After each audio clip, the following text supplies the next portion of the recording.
इसलिए एकमात्र कोई जीवन का ध्येय होना चाहिए तो वह भगवत प्राप्ति, वह अपने स्वरूप का बोध, वह यथार्थ का बोध। और यही पुरुषार्थ है, यही करने योग्य है, यही जानने योग्य है।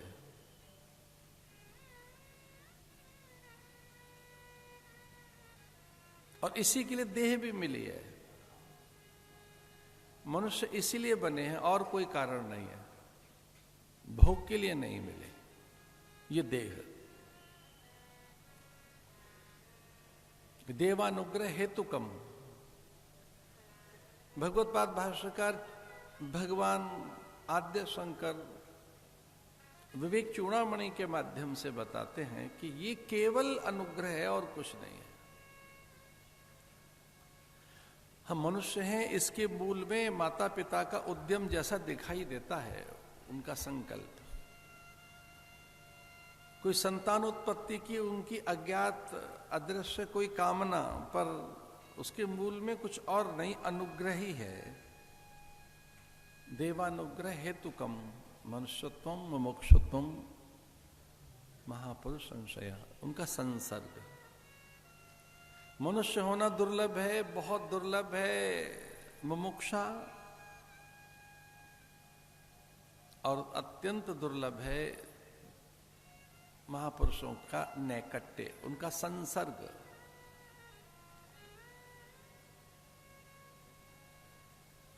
और जैसे महापुरुषों के संसर्ग में आप जाएंगे तो विचार के संसर्ग में चले गए, विद्या के पास चले गए, आप परंपरा के पास चले गए, संप्रदाय के पास चले गए। संप्रदाय माने अनुष्ठान के पास या अनुशासन के पास। साधु एक संप्रदाय, साधु के पास संप्रदाय होता है, विद्या होती है, परंपरा, सारे मूल्य कहीं, जो दिव्य मूल्य कहीं रहते हैं तो वो साधु के पास रहते हैं, सत्पुरुषों के पास। कई जन्मों के जब पुण्य चैतन्य होते हैं तब श्रोत्रिय ब्रह्मनिष्ठ महापुरुष का संसर्ग प्राप्त होता है। जन्मांतरित भवेत सिद्ध्यम, कई जन्मों की सुकृत्य राशि जब फलीभूत होती है तब महापुरुष का संसर्ग मिलता है। यही दुर्लभ है। भगवान भगवत पाद भाष्यकार भगवान शंकराचार्य कहते हैं कि वह बहुत दुर्लभ है।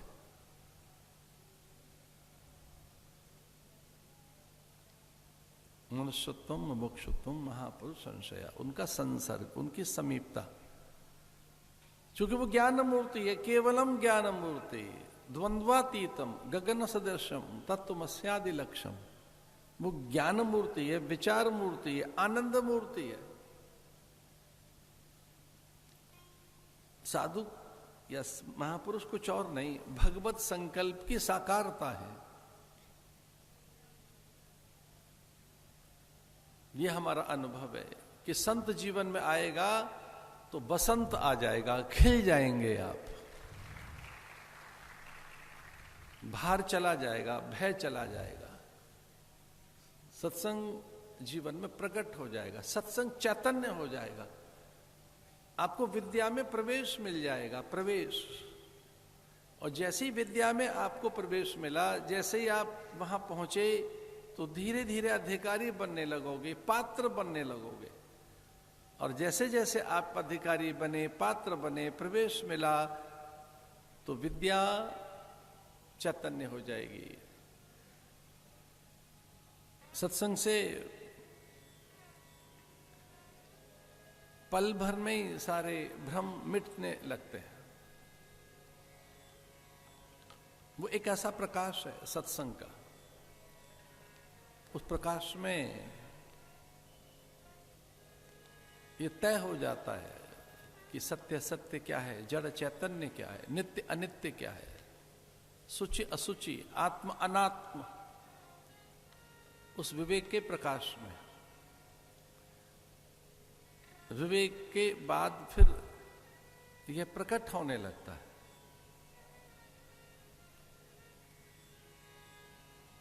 हम सब भाग्यशाली हैं, यहाँ सत्संग में, कथा में बैठे हैं।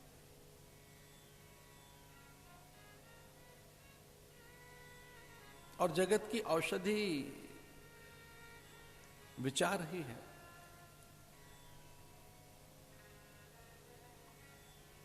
विचार औषधि। जितने ये सब भवरोग हैं, ये जो भवाट भी है, जगत तो मन में बैठा है। मन के कारण जगत है, मन के कारण ही दुख सुख है, मन के कारण ही भ्रम भय और संशय है। जगत बाहर नहीं है, हमारे मन में है, मन से ही दिख रहा है। ये माना हुआ है।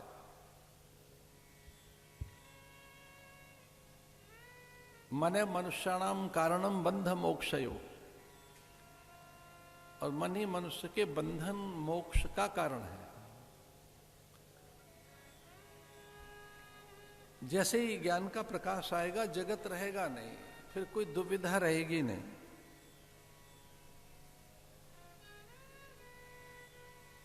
भगवान कहते हैं संशय आत्मा विनश्यति, फिर संशय रहते ही नहीं।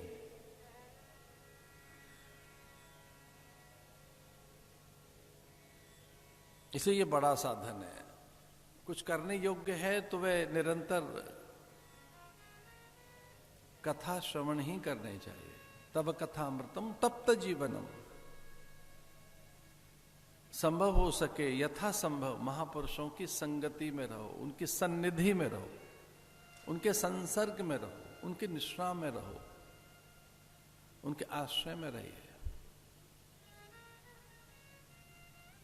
उनके आश्रय में रहोगे तो दुख मिटते जाएंगे, अन्यथा यहां दुख मिटेंगे नहीं कभी। वो द्रव्य की अधिकता से नहीं मिटेंगे, पदार्थों की प्रचुरता से कभी दुख मिटेंगे नहीं।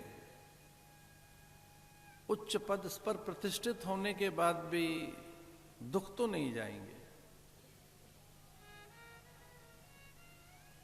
कितनी वस्तुओं की बहुलता हो, अट्टालिकाएं बनती जाएं, वाहनों की लंबी कतार खड़ी हो आपके आंगन में, आपके आसपास अनुचरों का, सेवक सेविकाओं का बड़ा झुंड हो, और पल पल मन अवांछित पदार्थ भी आपको प्राप्त होते रहें, प्रकृति पर भी विजय प्राप्त कर लें आप, कदाचित देव भी आपकी वंदना करते रहें, फिर भी उस तत्व से दूर हैं आप। वो बिना ज्ञान के प्राप्त होगा नहीं। रहते ज्ञानान्न मुक्ति।